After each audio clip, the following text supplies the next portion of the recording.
Greetings, Jubytarians. This is Bradley Juby, and I was hesitant to make this vlog in discussion of 9/11, which happened 16 years ago today. But I put it to the vote of the Jubytarians, and they spoke, so I will make this vlog to get some things off of my chest. First off, I remember that day oh so well. I was 14 and a freshman at Broken Arrow North Intermediate High School.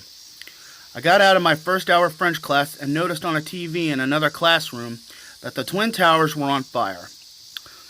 I went to my second hour Oklahoma history class in the library, and it was on all the TVs.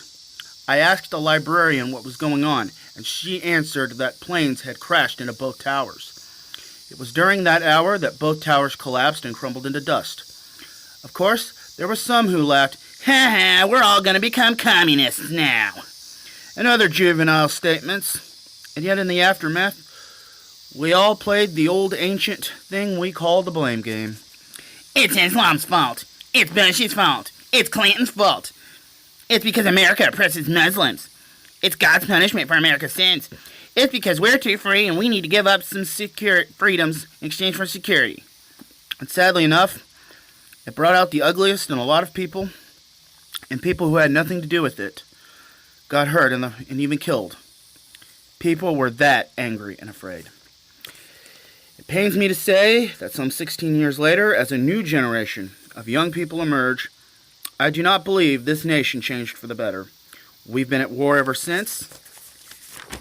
The hatred and bitterness has gotten worse, and in many ways, more ways than not, we have traded in our liberties for security, and sadly, my generation has fallen for it in so many ways.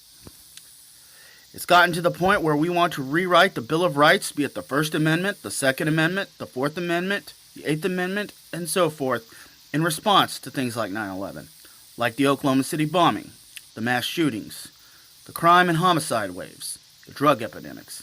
And that disturbs me, because that's not the America I know.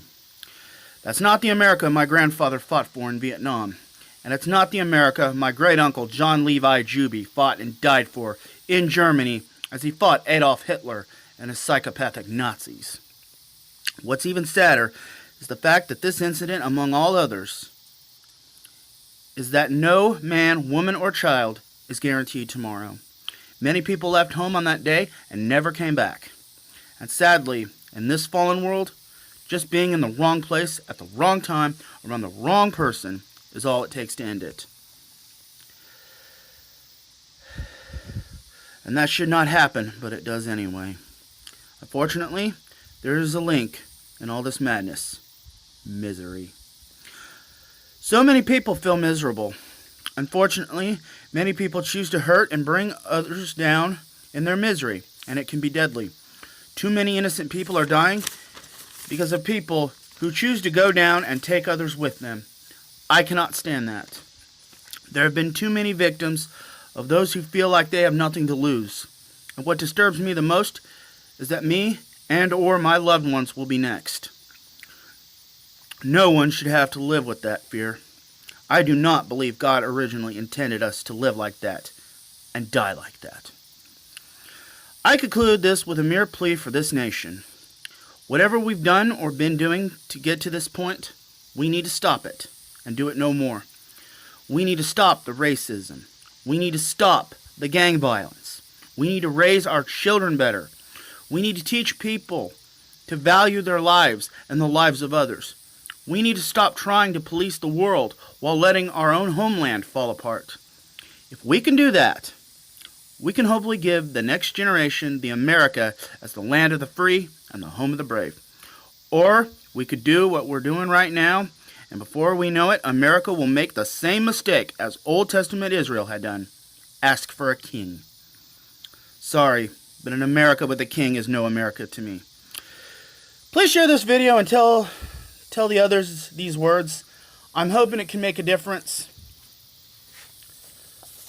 It's the least I could do. I love all of you, and God bless all of you.